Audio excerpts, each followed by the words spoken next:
Saya ucapkan selamat Pentakosta. Amin. Bapak Ibu, kita harus menyala-nyala untuk Tuhan. Amin. Mau menyala untuk Tuhan? Seperti ini ya, menyala ya. Nah, seperti korek ini. Saudara-saudara, tapi seringkali karena dalam hidup ini banyak masalah. Ya, kita dalam hidup ini menghadapi banyak persoalan. Saya contohkan. Menyala, berkobar-kobar untuk Tuhan, semangat, oke? Tapi kita dalam hidup ini ada masalah, saudara. Seringkali kita menghadapi yang namanya ya tantangan hidup, masalah keluarga, ekonomi, keuangan. Waduh Pak, saya dikejar-kejar pinjol. Ya, aduh Pak, kontrak rumah mau habis. Aduh Pak, ini anak sekolah, satu masuk SMP, satu masuk SMA, satu masuk perguruan. Aduh, banyak masalah. Seringkali masalah-masalah ini membuat roh kita ini padam. Bisa nyala? Bisa nyala? Udah padam, kita mulai loyo, kita mulai merasa, aduh Tuhan ini ada enggak ya?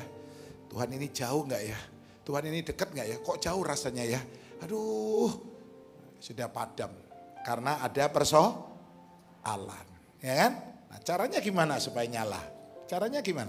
Nah, tadi saya tunjukkan jam 10, ya. Ini nyala ya, nyala ya. Nah, supaya nyala begini. Aduh, kualik. Bentar. Nah, tepuk tangan, ya. Ini caranya supaya nyala, ya. Saya ulang, mungkin masih ada yang nggak bisa nangkep. Kita kan tadi banyak masalah, kita kecegur nih di sini, ya, stres, depresi, kita nangis, kita putus asa, ya. Nah, ketika kita ada masalah, kita udah nggak bisa nyala lagi, tidak bisa nyala, nggak bisa, ya. Nah, supaya bisa nyala, ini ada korek yang belum kecemplung tadi, ya. Koreknya harus dinyalakan, lalu lihat.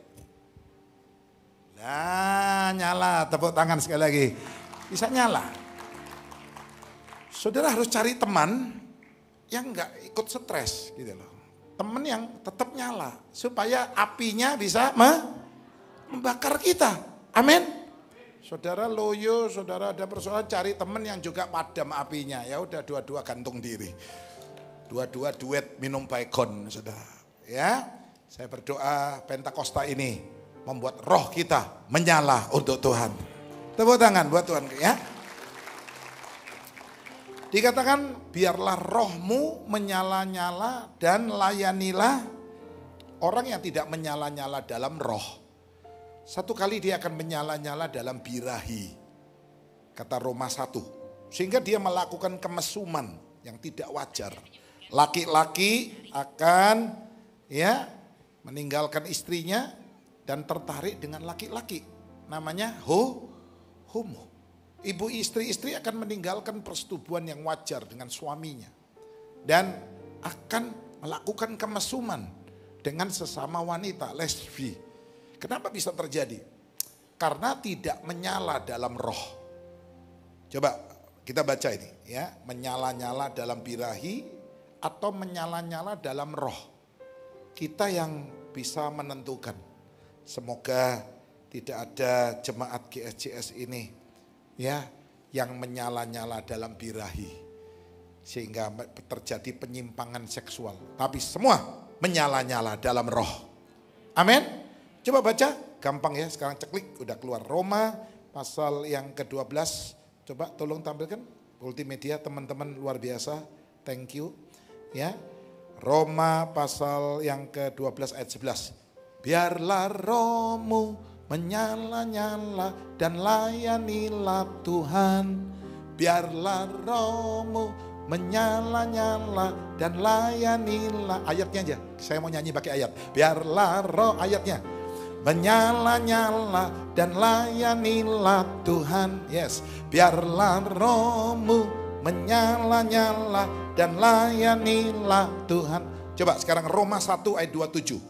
Kalau tidak menyala-nyala dalam roh, akan menyala-nyala dalam birahi. Roma 1:27. Tolong ya. Terima kasih. 2, 3. Demikian juga suami-suami akan meninggalkan persetubuhan yang wajar dengan istri mereka dan lebih keras menyala-nyala dalam birahi seorang kepada yang lain sehingga mereka melakukan apa? Kemesuman sama-sama. Laki-laki, ya nanti baca selanjutnya, akan terjadi kemesuman ini. Menyala dalam birahi ya. Situ kalau kita nggak mau dipakai Tuhan, nanti iblis yang pakai kita. Ya, nah, seorang istri yang tidak boleh suaminya itu nyumbang gereja. Mah aku tergerak loh. Hamba Tuhan ini sudah umumkan. Enggak usah. Satu kali ya istrinya itu datang kepada hamba Tuhan. Nangis dia. Pak, suami saya diam-diam punya rumah, beli, saya nggak tahu. Dan di situ nyimpen seorang wanita. Wanita simpanan. Ya, kalau uang simpanan, emas simpanan enak. Kalau wanita simpanan istri nggak mau kan? Ya, gimana Pak ini Pak? Lalu pendeta ini diberi hikmat. Bu, kalau uangnya suami ibu nggak dipakai untuk Tuhan, yang pakai uangnya suami itu siapa? Iblis. Ibu lupa ya, dulu suami pernah ingin nyumbang gereja dengan nilai besar, ibu nggak boleh, nggak usah, nggak perlu. Ya, ini akibatnya. Waduh, istrinya tertemplak, saudara. Dia nangis, dia bilang iya saya salah. Pakai hidup ini untuk Tuhan, supaya setan tidak punya kesempatan memakai hidup kita, memakai waktu kita, memakai uang kita. Ya, nah, saudara-saudaraku, ayo saya ingin pulang dari tempat ini benar-benar menyala-nyala. Saya ingin sampaikan tentang burung merpati. Ingat waktu Yesus dibaptis, Roh Kudus turun dalam bentuk burung merpati. Burung merpati itu bahasa Inggrisnya dove. Semua bilang dove. Saya itu baru tahu, sudah lama pakai sabun dove. Baru tahu kalau artinya burung coklat dove enak ya. Enak itu. Gak kalah sama Cadbury, lebih atas dari Cadbury kan. Toblerone atau apa. Wah, itu artinya merpati. Burung merpati yang pernah turun sebagai lambang Roh Kudus, turun di sungai Yordan. Waktu Yesus dibaptis, Matius 3. Juga turun di Upper Room, Kisah Rasul pasal 2. Upper Room atau bahasa sederhananya loteng, Yerusalem. Loteng, kalau loteng kok kelihatannya itu kurang keren. Nang di loteng, di mana? Upper Room. Wah, semua yang di Inggris kan kelihatan lebih keren. Kalau bilang makan apa ini? Kolak. Wah, kolak. Coba makan apa itu? Banana in coconut soup. Coconut seblak santan, sudah. Kasava itu apa ya? Singkong. Ini itu apa? Singkong pohong. Nah, gak enak. Cassava fried. Wah, kelihatan ke? Keren. Ya. Kalau upper room, wah apa ini? Loteng biasa. Coba kemana? Saya mau ke toilet. Nah, toilet keren. Apa nang di? Nang jeding. Nah, ini rasanya desa.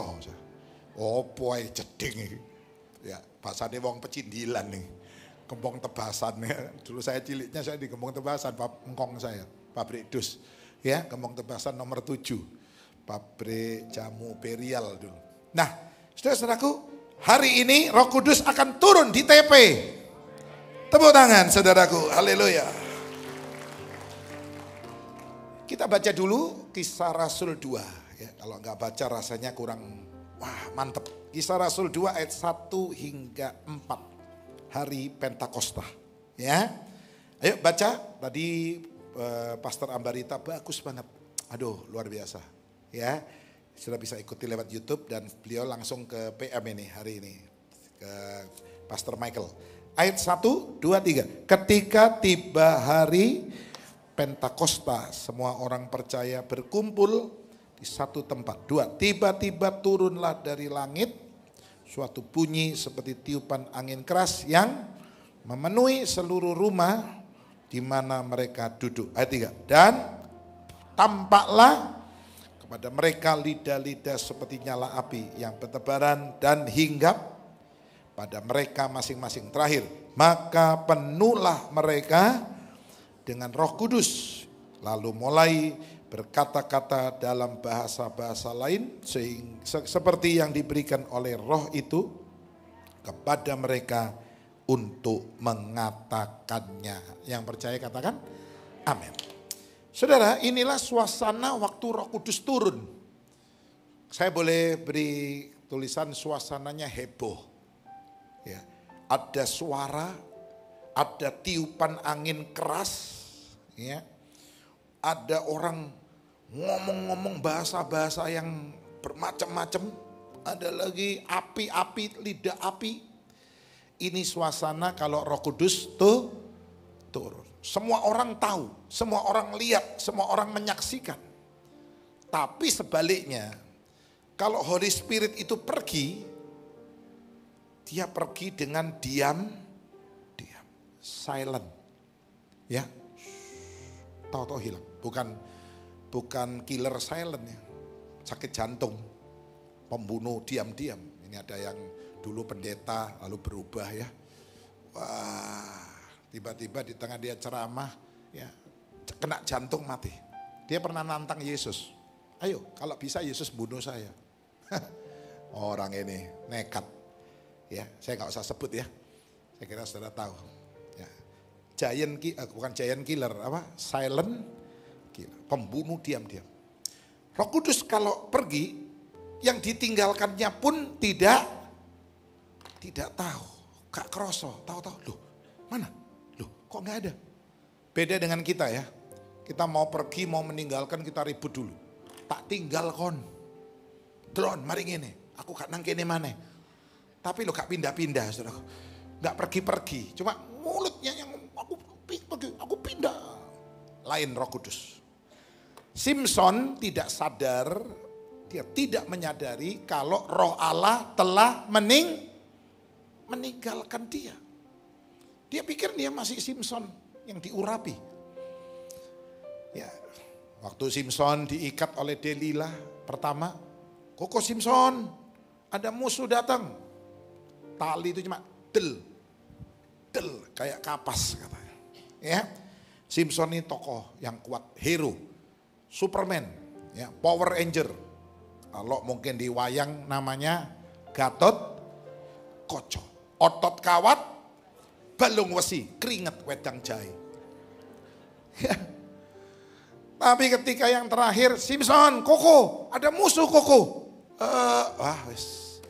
Lalu dikatakan di situ, Simpson tidak tahu kalau Roh Allah sudah pergi meninggalkan dirinya.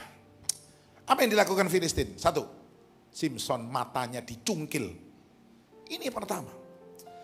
Iblis itu yang pertama yang dilakukan untuk manusia adalah membutakan mata. Matanya dibutakan. Sehingga nggak tahu ini istrinya atau wanita lain, nggak bisa bedakan. Ini suaminya atau suaminya orang atau pria lain, dia nggak bisa bedakan. Ini orang tuanya yang melihara dia, yang besarkan, melahirkan. Sampai ada anak nuntut papa mama di pengadilan. Neneknya sudah tua, umur 80, bawa ke pengadilan, dituntut. Saya bilang ini orang bilang, buta begini, gak ketok iki wong tuane lho iki. Iki ya neneknya loh ini. Itulah pekerjaan iblis. Gak peduli dulur, gak peduli, wis mata gelap.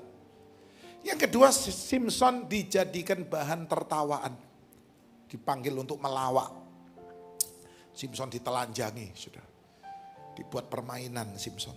Ya, ditertawakan. Yang ketiga, Simpson mati di tengah-tengah di antaramu. Simpson bilang, Tuhan beri kesempatan terakhir. Lah, dia bilang saya akan tarik ini pilar. Ambruk dan benar, mati semua.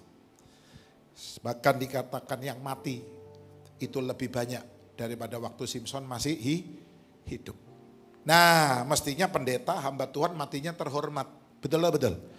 Masa matinya kayak begitu?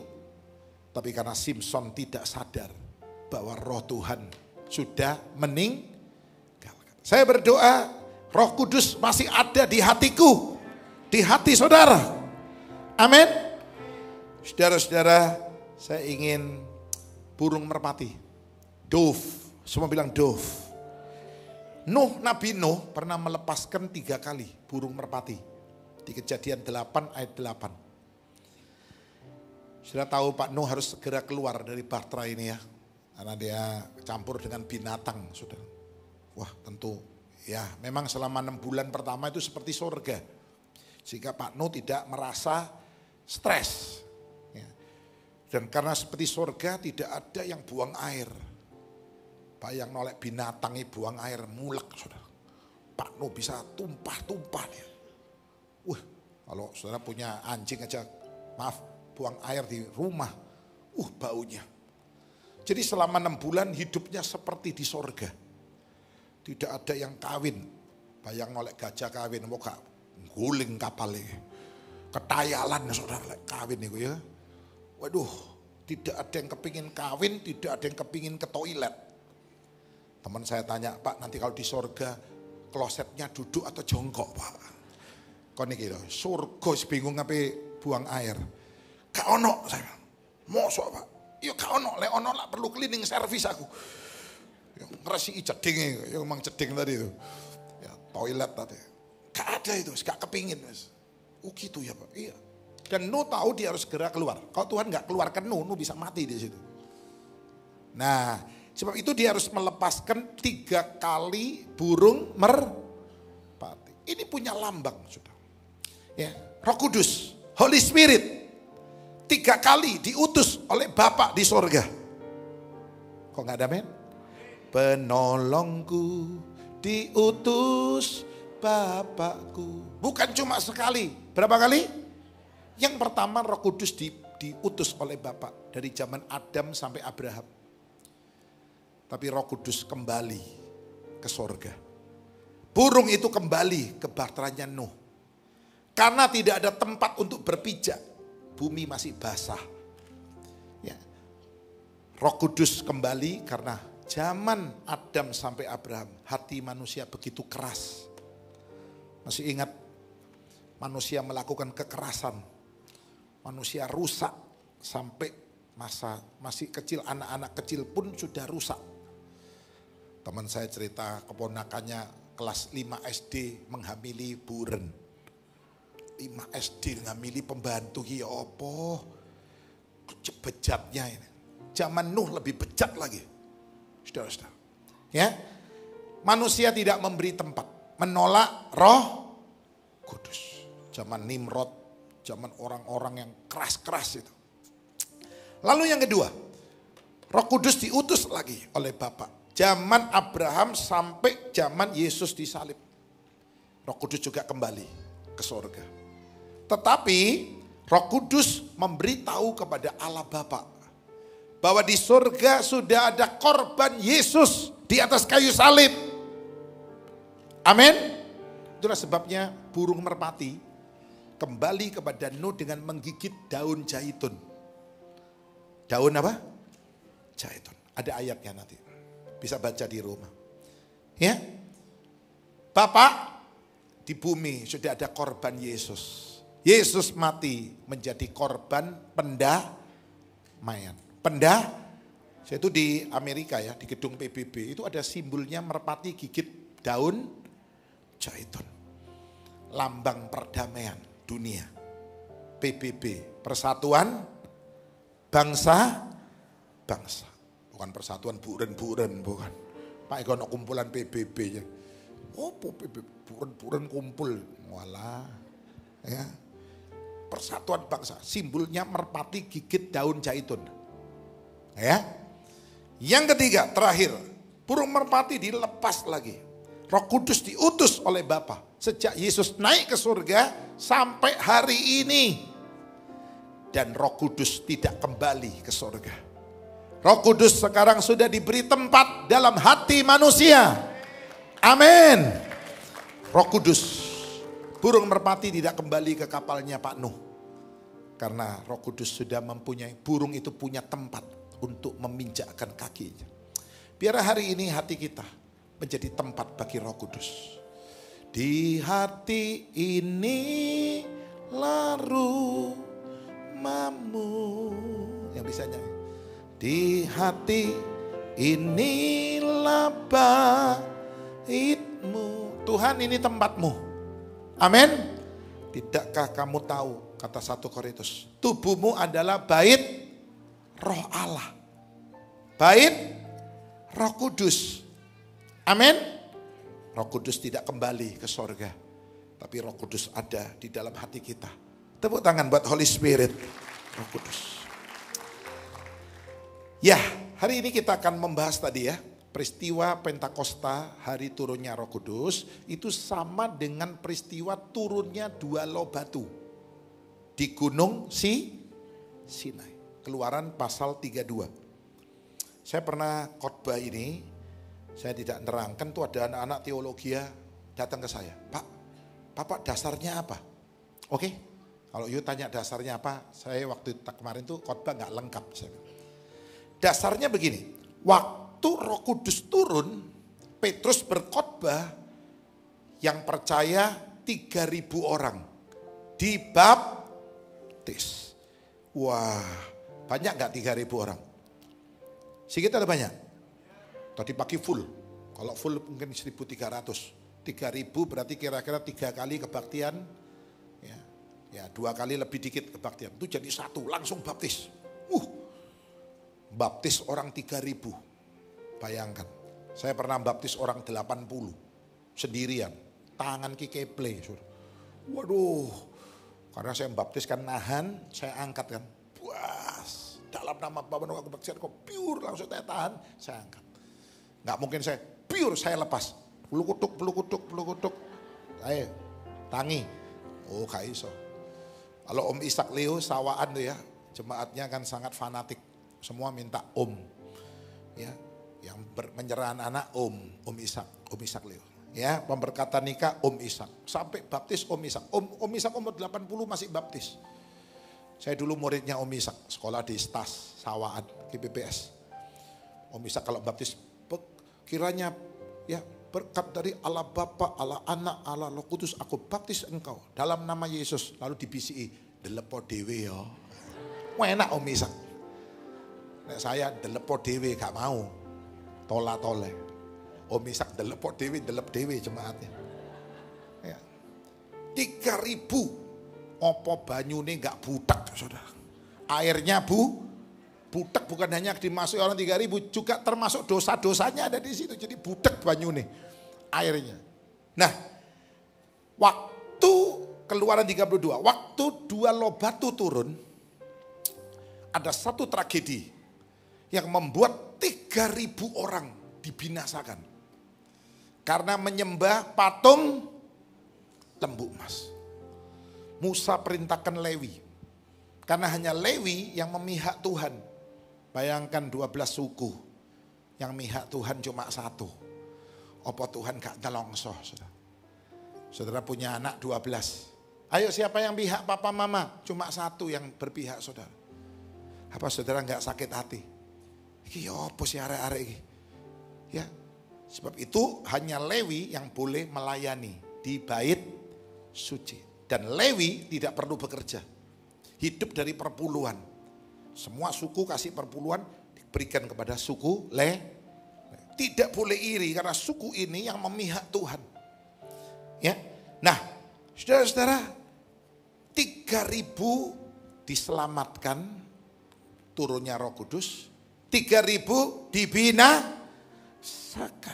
Baca aja Keluaran 32. Kalau enggak nanti saudara bingung. Iki kok gak pernah krungu sih aku cerita iki.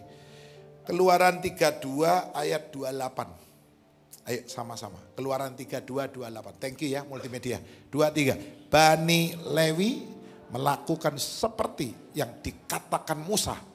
Dan pada hari itu tewaslah kira-kira 3.000 orang dari bangsa itu. Saya waktu terangkan ini, anak-anak teologi bilang, iya, memang ini nggak ada di teologi ya ini katanya. Ini Pak Sam khotbah saya nggak pernah dengar juga. Karena dia tanya, dasarnya apa? Ya, ini dasarnya. Jadi begini, Alkitab berkata, huruf itu mematikan. Hukum Taurat, huruf. Tapi Roh Kudus itu menghidupkan. Amin. Roh itu menghidupkan. Semoga kita jadi orang Kristen yang hidup. Katakan amin. Ikan yang hidup, saudara tangkap, saudara cuci, saudara goreng tanpa diberi garam, rasanya apa? Anyep, tawar. Aneh. Hidup di air asin, minumnya air asin, digoreng, rasanya tawar. Karena dia hidup. Kalau ikan itu udah mati, saudara ambil di laut, waduh asinnya luar biasa. Kalau kita punya rohani hidup, karena roh itu menghidupkan kita. Biar dunia ini bejat, biar kita kumpulannya orang bajingan-bajingan, orang yang brengsek-brengsek, orang yang rusak-rusak. Anda akan tetap hidup kudus. Amin. Emas itu kalau dilempar di sampah tetap apa? Emas. Dilempar di lumpur peceran tetap memangnya emas dia. Ya, semoga ketika Tuhan menguji hidup kita, kita akan timbul seperti emas. Amin. Nah, saudara-saudara coba kita baca ya. Huruf mematikan, roh menghidupkan. 2 Korintus 3. Semua ada dasar ayatnya ya. Jadi bukan ngawur-ngawur, saya pun diajar guru saya yang udah almarhum pelajaran ini. Ya, jadi ini bukan asal ngomong.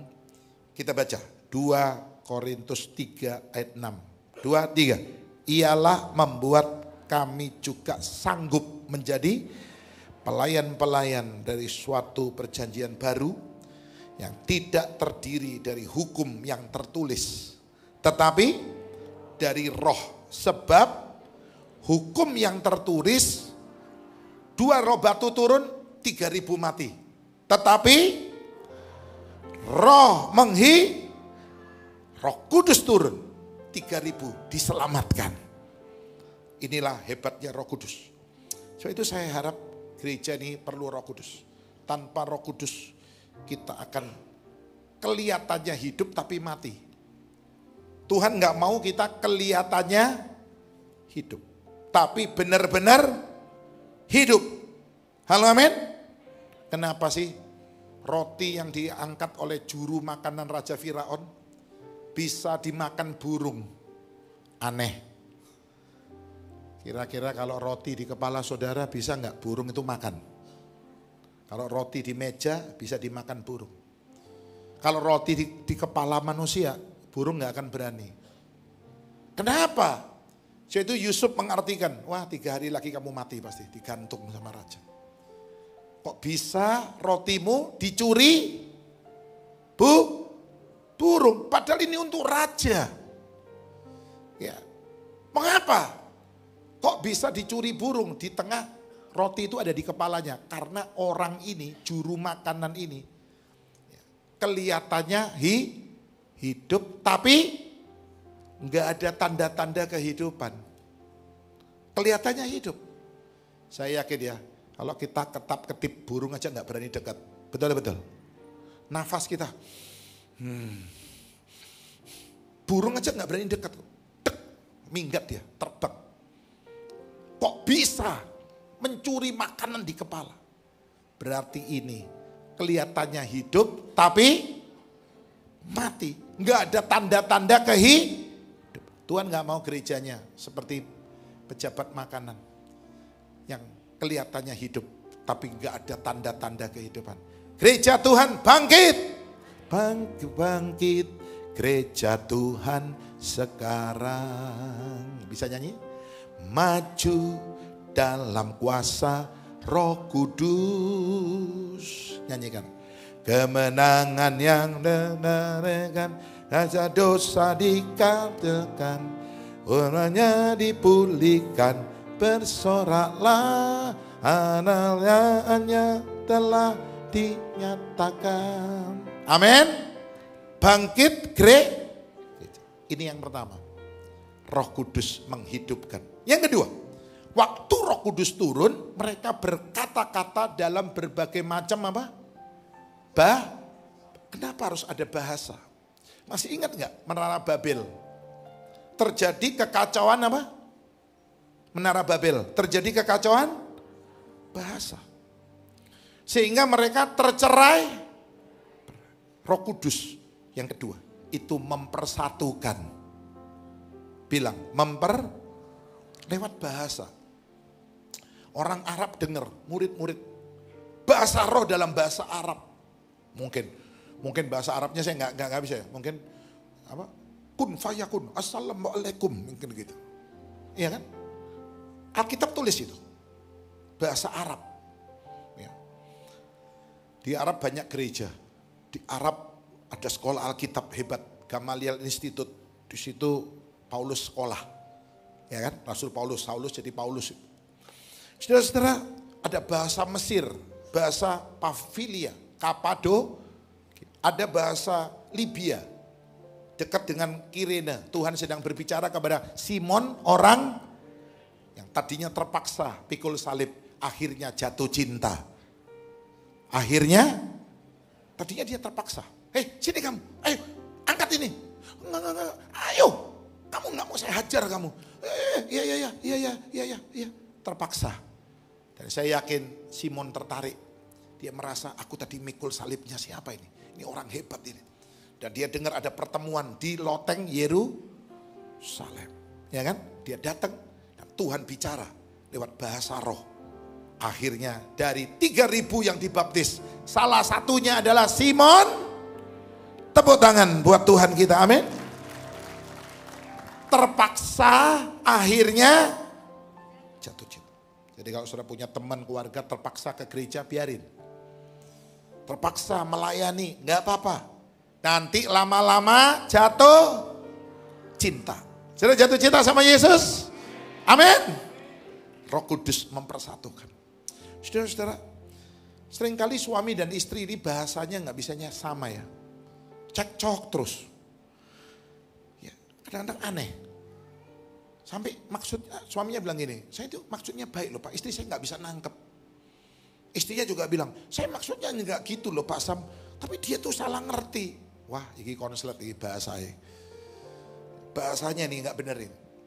Saya ingat ya, kenapa sih orang Parisi itu kok benci banget sama Tuhan Yesus tuh salah apa sih? Yesus gak pernah merugikan mereka, gak pernah nyakiti mereka. Malah banyak membantu orang. Kok mereka bisa sampai Yesus salib? Oh Yesus iki. Ternyata masalahnya di bahasa. Ya. Saya juga kadang-kadang mikir gini ya. Opo sih orang-orang gak seneng sama saya? Aku ini loh gak pernah jahat, baik. Ya gak pernah jawil, gak pernah gudo bojoi, gak pernah jawil anake wedok, gak pernah. Opo sih? Kadang-kadang bingung gitu. Ya maklum. Yesus aja disalah mengerti. Untung Pak Sam gak disalib seperti Yesus. Masa aku disalib nang dukuri TP kono. Salibkan Samuel Gunawan, salibkan dia. Waduh lah medeni aku. Coba pernah gak sih merasa, aku gak salah loh Pak Sam. Opo oke gak sedang be aku yuk gak ngerti, gak jelas. Kenapa? Wes gak apa-apa. Tuhan Yesus saya di ngondokno, Pak Sam aja sering digituin. Biarin. EGP aja, EGP, bilang EGP. Emang gua pikirin.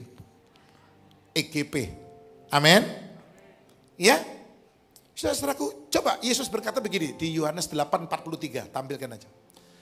Kenapa sih kamu nggak mengerti? Coba lihat ayat ini. Kenapa kamu tidak mengerti masalah di bahasa? Emangnya Yesus pakai bahasa apa? Ya bahasa, ya kalau Yahudi ya bahasanya orang Yahudi, Ibrani. Ternyata orang-orang Parisi itu di ayat 44. Mereka pakai bahasanya iblis. Ayat 44. 2, 3. Iblislah yang pantesan gak iso gaduh be Yesus. Bahasamu bahasa setan. Ya kan? Tuhan mau kita mengerti bahasanya. Ajarilah kami bahasa cintamu agar kami dekat padamu ya Tuhanku. Ajarilah kami bahasa cintamu agar kami dekat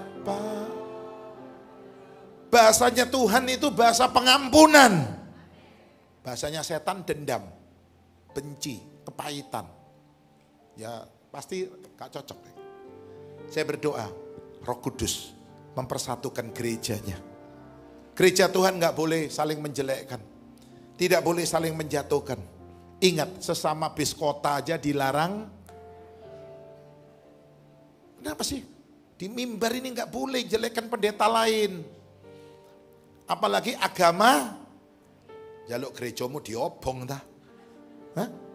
Jaluk dirobokno ta gerejamu. Nanti jelek-jelekno agama lain. Jangan. Yang ketiga penutup. Waktu mereka berdoa, turunlah lidah-lidah api. Bilang lidah api. Bukan lidah asin loh ya. Nah, lidah asin biasanya Bulani bikin pastel tutup pakai lidah asin. Makanya top pastel tutupnya Bulani. Sopo sing promosi lek gak bojoe dhewe. Tukune nang pasar genteng, aku melok nukokno, Saudara. Lidah asin. Ini bukan lidah asin, lidah api. Saudara, kalau lidah kita tidak mau dibakar oleh api Roh Kudus, maka satu kali lidah kita akan dibakar di dalam api neraka. Lidah ini dunia kejahatan. Menungso iki sing paling beracun tuh lidahnya. Saya pernah lihat orang tuh ngomong kayak gini, walak-walik. Aku sampai bingung, Saudara. Karena aku nggak biasa begitu. Waduh, saya bilang gila ini orang ini. Ya, baru ngerti saya, mafia ini. Jadi itu dikatakan dunia ini suatu dunia kejahatan, ya, gangster, mafia. Coba baca. Yakobus pasal 3. Sebagai ayat terakhir ya. Pemain musik singer silakan naik. Ya. Saya tidak perpanjang. Yakobus pasal. Beritahu teman-teman suruh hadir hari ini ya. Yang belum masih di rumah. Hari Pentakosta ini. Jangan di rumah. Ayo datang menyembah Tuhan. Amin. Tadi choir masih sampai malam ya. Akan melayani kita. Saya ada di sini sampai malam juga. Ayo Galatia pasal 3 ayat yang ke-6. 2, 3. Lidah pun, Yakobus, bukan Galatia. Yakobus 3 ayat 6. Yakobus 3 ayat 6. 2, 3. Lidah pun api. Ia merupakan, gangster. Ya, mafia, dunia kejahatan. Dan mengambil tempat tubuh kita sebagai sesuatu yang dapat menodai seluruh tubuh dan menyalakan apa? Memang ya, kalau mulut ini baik, api di dapur kita nyala. Ada orang karena bisa nyanyi, wah dapat duit. Roda kehidupan berputar, Saudara. Ada yang jadi MC, ada yang jadi motivator. Terus sedang ia sendiri, lidah itu dinyalakan. Sama-sama, ia sendiri dinyalakan oleh api neraka. Saking jahatnya ini. Nanti suatu kali saya pernah waktu kecil ya diajak papa saya itu ke Singapura. Itu ke Tiger Balm Garden, balsem cap macan itu. Itu punya garden kan. Itu dia bikin relief. Digambarkan orang kalau mulutnya suka dusta, suka bohong, suka meso-meso. Itu ilatnya sama setan nanti ditarik. Dipotong-potong. Habis, enggak, tumbuh lagi. Potong-potong lagi. Habis, enggak, tumbuh lagi, ditarik lagi. Sama setan. Disiksa terus. Ya. Mau pilih yang mana? Api neraka atau api Roh Kudus? Amin. Kalau hari ini, Roh Kudus menguasai mulut kita, lidah kita ngomong yang benar, enggak salah. Kita jadi orang sempurna. Yang ketiga, Roh Kudus itu menyempurnakan. Yang pertama apa? Menghidupkan. Turunnya Roh Kudus, 3.000 selamat. Roh itu menghidupkan. Roh Kudus itu mempersatukan. Lewat bahasa yang sudah tercerai-berai, dipersatukan kembali. Bahasanya nyatu. Yang ketiga, menyempurnakan. Ayo baca ayat penutup. ayat 1 di Yakobus 3 tadi. Ayat yang pertama. 2, 3. Saudara-saudaraku, janganlah banyak orang di antara kamu mau menjadi guru. Sebab kita tahu bahwa sebagai guru kita akan dihakimi menurut ukuran yang, ya memang polisi itu kalau salah hukumannya lebih berat dari masyarakat sipil. Polisi ada provosnya, tentara ada denpomnya. Ayat yang kedua, sebab kita semua, ayat 2 Yakobus 3, sebab kita semua bersalah dalam banyak hal. Barang siapa tidak bersalah dalam perkataannya, orang sempurna yang dapat juga mengendalikan. Roh Kudus itu menyempurnakan dengan turunnya lidah-lidah api.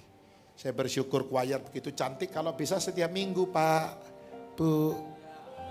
Siap ya? Oh, masa hari ini aja. Oh, bisa setiap minggu, bisa seperti ini, keren. Tandanya ada Roh Kudus apa? Suka cita. Saudara bersuka cita? Ayo kita bangkit berdiri. Suka cita.